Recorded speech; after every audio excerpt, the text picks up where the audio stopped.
Wait, hold on, what's happening here? I blurted out, stunned by my mother's urgent call for help. I had rushed home from work, only to find a moving truck parked outside our house. Whose things are being moved? I demanded. My parents, my husband Jimmy answered nonchalantly. Your parents? You made the decision to move them in without consulting me or my mother. My voice rose in anger, and on top of that you threw my mother out of her own home. I won't forgive you for this selfishness. You'll regret treating us like this. My name is Meryl and I'm 28 years old. I met Jimmy at work, and we've been married for nearly 2 years. We live with my mother in her house, just the three of us. A few years back, my mother had an accident that left her with mobility issues. She can manage small tasks but still needs help, so we decided to live together for her well-being. In the beginning, Jimmy was supportive and considerate, but lately his selfishness had become unbearable. Jimmy, we need to take Mom to the hospital this Saturday. I reminded him. Huh, he muttered, barely looking at me. I haven't even finished talking, I snapped. Let me guess, you want me to take your mom to the hospital? I don't want to waste my day off, he interrupted. That's not what I was asking, I said, exasperated. I need you to stay home while I take her. Still not happening, he said bluntly. What? Why not? Because that's your responsibility as a housewife, he shrugged. Besides, I deserve my day off. A housewife? We both work, I reminded him. When we married, we agreed to support each other, including our mothers. But Jimmy never kept his promise, no matter how many times I brought it up.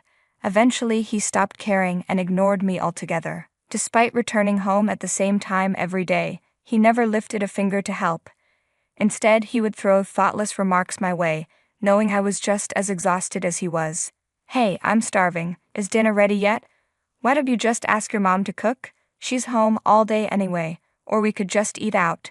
Just make sure you give me some cash, he would say. I tolerated his behavior for too long, but I knew a serious conversation was overdue.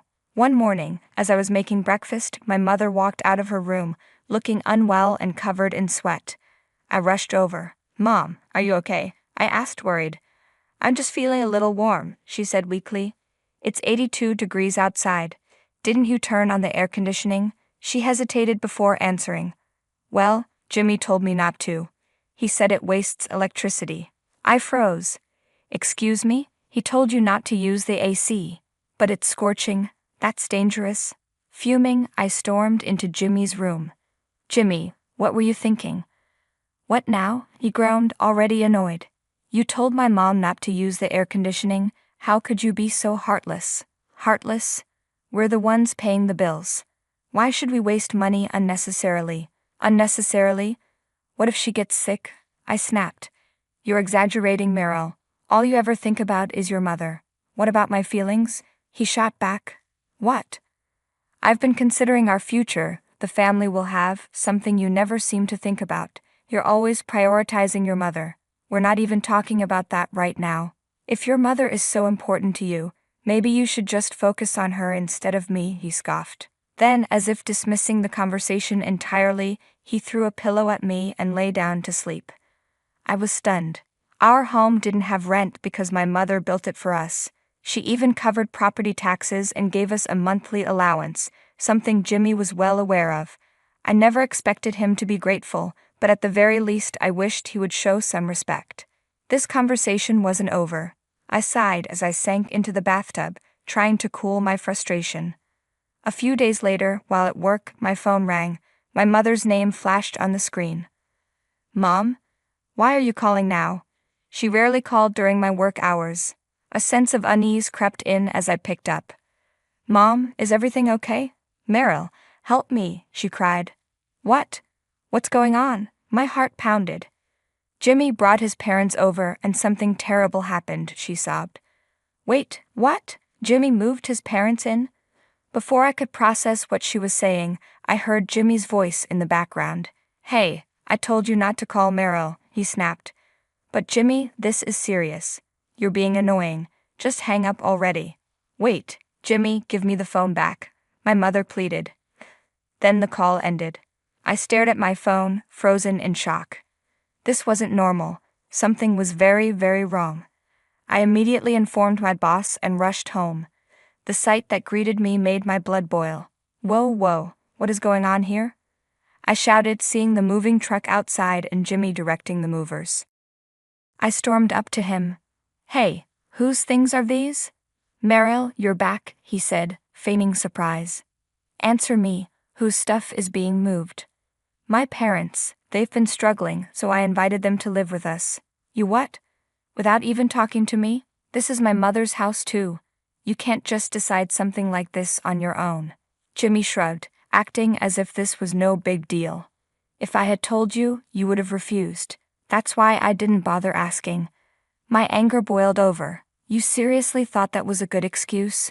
Neither my mother nor I agreed to this. You can't just bulldoze your way into decisions that affect all of us.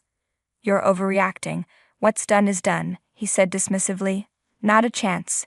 Your parents need to leave. I shot back. Wow, you're seriously kicking them out? That's low, he sneered. Low? You're the one who forced them in here without permission. I have no obligation to accommodate your family when you don't even respect mine. Jimmy then had the audacity to say something even more absurd. Think about it, Meryl. My parents are healthy and capable. They're a better investment for the future than your mother. We should be looking after them instead. I stared at him, utterly speechless. Was this really the man I married? I mean, we should put my parents first. They're more dependable, Jimmy insisted. I stared at him in disbelief. Before we got married, he had told me about his parents' gambling addiction. How could he possibly consider them reliable for the future? So, you're saying we should prioritize your parents over my mother? And you expect me to just accept that? I repeated, barely able to contain my frustration. When I glanced at my mother's sorrowful face, my anger boiled over. Enough. Have you completely lost your mind? This is my mother's house. Jimmy remained stubborn, shaking his head. Listen, this isn't just her house. It's yours too, since you're her daughter. And as your husband, it's also mine. That's how it works, right? Oh, I understand just fine, I shot back. My mother built this house and still pays the property taxes. Yet you had the audacity to move your parents in without permission, and now you expect my mother to leave. Where do you get off coming up with such a ridiculous idea? Jimmy scoffed. Wow, so now I'm the ridiculous one. You just don't get it. My parents are a better investment for the future than your disabled mother, who, let's be honest, doesn't have much time left anyway. I felt my whole body shake with rage. What the hell did you just say? I was ready to tear into him, but my mother gently held my arm. Meryl, calm down. But Mom, it's fine, she said softly. Let's just leave. Then she turned to Jimmy and his parents. Jimmy, I don't mind if your parents stay here for now. If they're really struggling, they can stay until they find jobs. But once they do, they need to leave. That was the agreement, wasn't it? Jimmy hesitated before forcing a guilty expression. Yeah, my dad lost his job, and we've been struggling. I see, my mother replied calmly. Then they have 1 month. Make sure your father finds work by then. Understood? Jimmy nodded reluctantly. Yeah. Thanks. I didn't buy his act for a second. I could already tell that if we left them alone, they'd try to take over the house entirely. But seeing my mother so composed, I decided to trust her judgment. As we packed our bags, I whispered, Mom, are you sure about this? Something feels off. It's fine, Meryl, she assured me with a small smile. Just trust me. And whatever you do, don't reach out to them first. Let them come to us. Her words carried an eerie sense of certainty. Huh? What do you mean? I asked, puzzled. She just sipped her tea and shrugged. You'll see. And she was right. 2 months later, my phone rang. It was Jimmy. Meryl, you have to help us. Oh, it's been a while, I said coolly. What's wrong? You sound panicked. It's not just a small issue. The electricity, water, and gas all got shut off. We can't do anything, he cried. I couldn't help but smirk. Well, that makes sense, I replied, since I was the one paying those bills, and I stopped. Why would they still be running? What? You stopped paying? You did this on purpose? Jimmy shouted in shock. Of course. We gave you a month, didn't we? And yet, you're still living there. That must mean your parents haven't found jobs yet, right? I asked pointedly. Silence. Well, they've been trying, he muttered. Oh really? I said, feigning surprise. Because according to my mother, who, by the way, has been keeping an eye on things, your parents have been going to the casino every day instead of job hunting. What? No way, I gave them money for their daily expenses. Yeah, and they gambled it all away, every last cent. Jimmy stammered, unable to process what I was saying.